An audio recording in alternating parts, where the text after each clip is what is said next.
What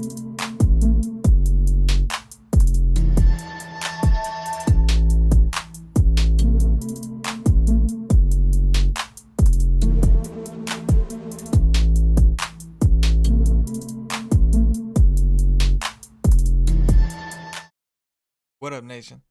Welcome to another edition of the WiseTake NBA DFS Early Look. CK013 here. You can find me on Twitter at CK_013. And I, of course, am from WiseTake Nation, which you can find on all the social media platforms listed above or directly at WiseTake.com. We are a premium DFS content provider as well as a DFS community designed to help make you a better DFS player. Go check us out for more information at WiseTake.com. We have day passes available. You could try out the content for $2.50. You get projections for FanDuel and DraftKings, cheat sheets, Paulie D's fast break, including the alpha play and his cash and GPP course. I read a core plays article as well.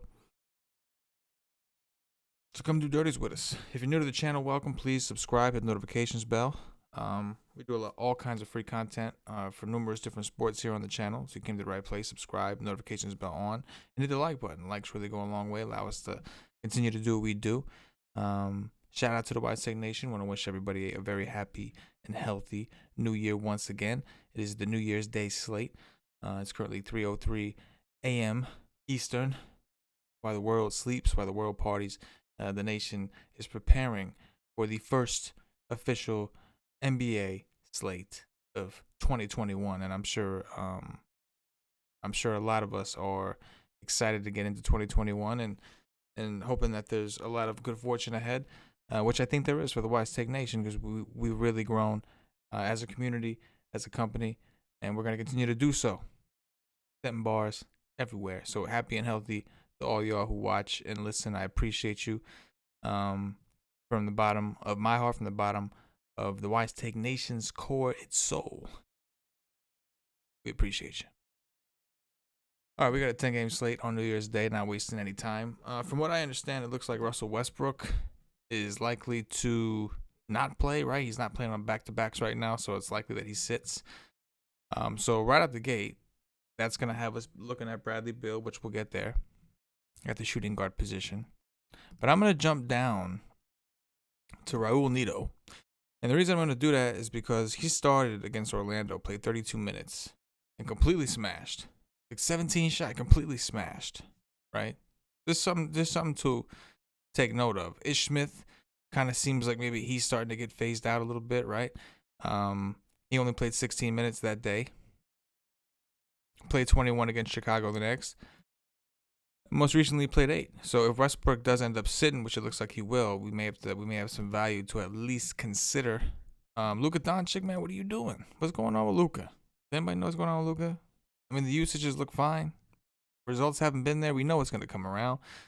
Want to gauge the ownership, but we know he's got that 70-point upside. We know he can do it. He just hasn't done it yet, and that's an issue. Trae Young's crazy expensive, but good matchup. He went for 53 against Brooklyn last time out in his last game. Only played 32 minutes in that game too, despite it being look at the score, 145 to 141. That was fucking crazy. Obviously, in playing tournaments, it must be a day that ends in Y, because LeBron James is questionable. But I'm gonna assume that he's gonna play. This could be interesting. The Steph Curry Damian Lillard matchup, right? Whenever we look for Golden State, we're looking for teams that can be competitive with, and Portland hasn't looked all that great, to be honest. So maybe this is a situation where Curry can be competitive. I do like going back to Kyrie. He recovered late, put up a 41, still not a great game, but he can certainly smash this matchup. Took 27 shots, just only made 10. I think he bounces back in this one. I do. Yes, I do. D'Lo let me down pretty big against the Clippers, but similarly to what I said prior, I think Minnesota, about the games staying close with Golden State, I think it's the same situation with Minnesota. They're a little more thin.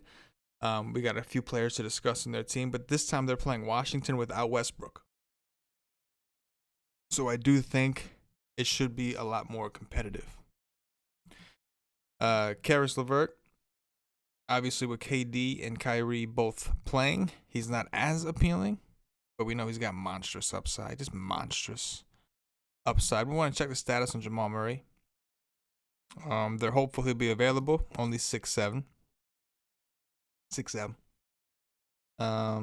What else do we got? What else do we got here? LaMelo Ball played phenomenally against Dallas. Now, that game blew out, so he got extra run, right? 29 minutes. But just showing us some of the upside that is there. Tyus Jones, man. Again, against Boston, the game kind of blew out. Against Charlotte, if it's a closer game, what are we going to do with Tyus Jones? Now, he played 35 minutes against Brooklyn, only went for 24, which was fine at 3-1. Is it fine for 5-1? Not necessarily. But we should assume that if the game is close, that he does see extended minutes as the starting point guard. Joe. Let's go over to shooting guard. So we talked about Bradley Beal. He's 9'4". It's almost like DraftKings saw it coming. Not really, because they price him up there every day. Expect Bradley Beal to get reach the usage levels that he was reaching before Westbrook was here and Wall was out. Basically, the last 2 years. So the price is expensive. The matchup offers very little resistance because Minnesota is not a defensive playing ass. So I think we have to at least consider him, to put it nicely. Devin Booker's price finally come down. Problem is he's playing Denver, a team that's pretty good defensively, and he's playing them in Denver. Don't like that. He was cheap on FanDuel. Those of you play FanDuel, he was like 7-4. He was. I think I would go back to Dillon Brooks. Obviously, the game against Boston didn't work out. Kind of a blowout. Shit happens, not much you can do. But again, they're playing Charlotte. Maybe they can hang around this one. And if they do, we would assume it's going to be on the back of players like him, even Kyle Anderson, as much as I hate to say it, and Joe Val. Here's my guy. I'm going back to Beasley, man. So Beasley got 28 minutes in that blowout game against the Clippers. Again, that all kind of went to shit, but I'm willing to go back as Washington. 19 actual points. The shot attempts are going to be there. He's gonna be there. He's going to shoot. I think in a close game, he sees minutes well in the 30s. I really do. With Cat out, because they need some scoring. And that's what he's there to do. So I do like Beasley. I'll be high on Minnesota once again. Hoping that I get them as low owned as I got them last time. Last time it didn't work, but they were low owned as fuck, and I felt good about it. I really did. Josh Jackson. So he's been getting minutes, right? He's gotten 29 against Cleveland, only 19. But then 28 against Atlanta, 29 against Golden State. He's moving, man. He's moving. Boston's a little tougher of a team normally, but he's moving. Even at 5'2", I can't really say not just yet. Can't do it. Don't love the 5'2" price, but I can't say not. Sweet Lou only 4,900, but Sweet Lou ain't playing a ton. He don't necessarily need to smash, but I think that's probably tournaments only, if you know what I'm saying. I mean, it's definitely what that is. We're not fucking around any other way. Let's keep it rolling. Was that Troy Brown down there at 3,600? I just saw. Let me just double check that real quick. Troy Brown. It's a shame. What happened, man? He was getting minutes. What happened last year? It was young. I guess they just gave up on him. I don't know. I don't like it though. Tatum 8,600 against Memphis. Didn't have to do it. He was also dealing with a little thumb injury. Brown went out and did his thing. I think it's a Tatum day. Today. We'll check the status of Jimmy Buckets as day goes on. I mentioned Kyle Anderson before. I know, you never want to pay that much for Kyle Anderson, but and maybe this is why they suck so bad without Morant. But he was very involved, right? 9 assists, 4 rebounds, took 11 shots, shot terribly. So if that game does stay close, you got to think he's right there with Brooks, holding shit together. They got nobody else. It's ugly. Team is not good. It's ugly. Don't see a ton. I mean, Rudy Gay's cheap. Don't see a ton that really stands out to me. Like, oh, I got to get me some of that. Derrick Jones Jr. has been very comfortable standing around in his new role where he just stands around. He plays a lot of minutes and stands around. A little bit of a different role than he had over in Miami for all those years. Power forward. So obviously Giannis at 11K. If this game stays close, has massive ceiling. Anthony Davis, motherfucker. Ooh. So once again, I played him heavy, and once again I got burned. Now, The game was not close at the end, so AD only got 32 minutes. What we're looking for is the minute. If he gets 38 minutes a game, it's not going to be very often that he wouldn't pay off a 9.5 price tag, in my opinion. Now, you could argue several things. The Lakers are pieces that they've picked up are a little bit better, right? Montrezl Harrell, Schroeder, maybe they're not as dependent on LeBron and AD, and I do think that there's an argument to that. But I also think that we're still going to have days where Anthony Davis and LeBron, or at least one of them dudes, goes nuts. So anytime that we get AD at 9.5, and we know it's a good matchup. We know the Spurs are not good against bigs to begin with, but we have to at least look. You have to. KD is now 9,100, went for 63, shot like 50% from the field, almost got a triple double. I respect it, but I don't know. I think at those prices, I'm not as inclined. I'm not as obliged. This go around, not this time, not me. What did Montrez even do? Only 23 minutes. Again, the game got out of hand a little bit. Bench guys always get fucked with that. So the Chicago situation we'll have to key in on. They're playing Milwaukee. Really tough situation, but they had like this COVID situation, I think, right? Satoransky, Arcidiacono, and then Markkanen missed. Thaddeus Young played 27 minutes against Washington in his first fucking game. Nice. That's too cheap, and I would assume he's going to play similar minutes in this one. So I think that is in play at 3.7. I expect him to be pretty popular. Otto Porter went fucking nuts. Wow, 57 from Porter. Wow, that's crazy.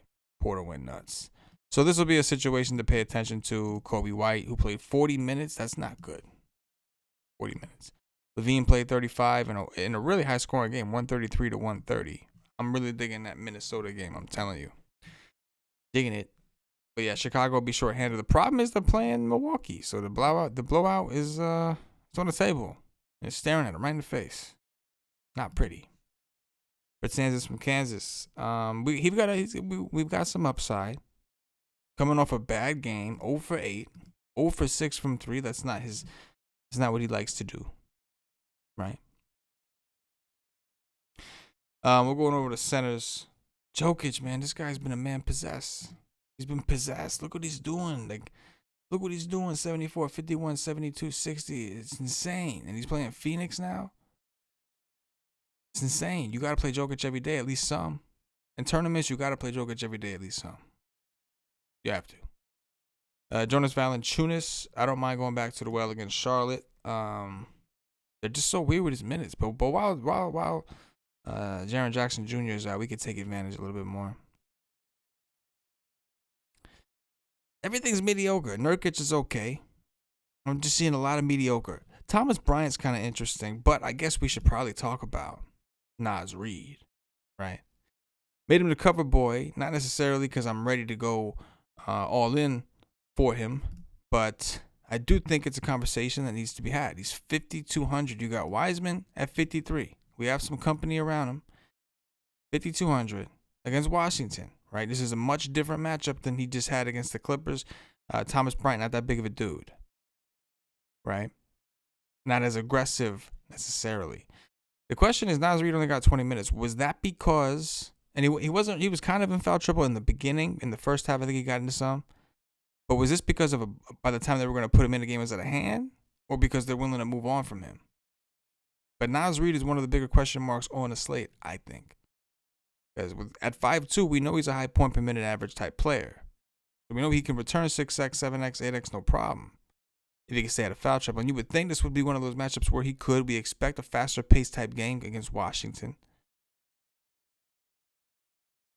One of the pivotal decisions you have to make on this slate. I lean towards giving him another shot. I'm wondering if people bail because he sucked his chalk last time out.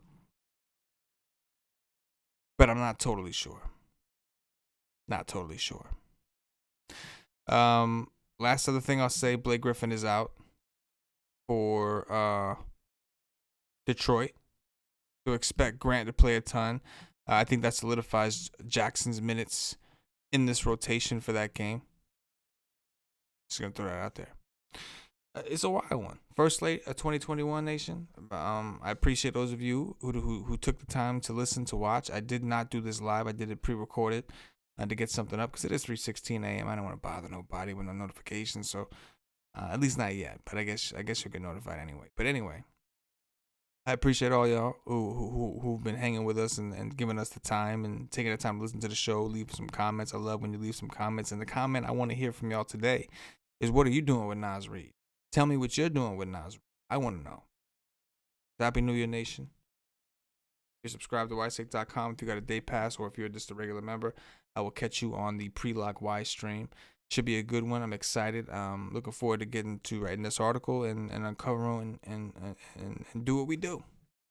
For myself, the entire WiseTake Nation, as always. Yeah.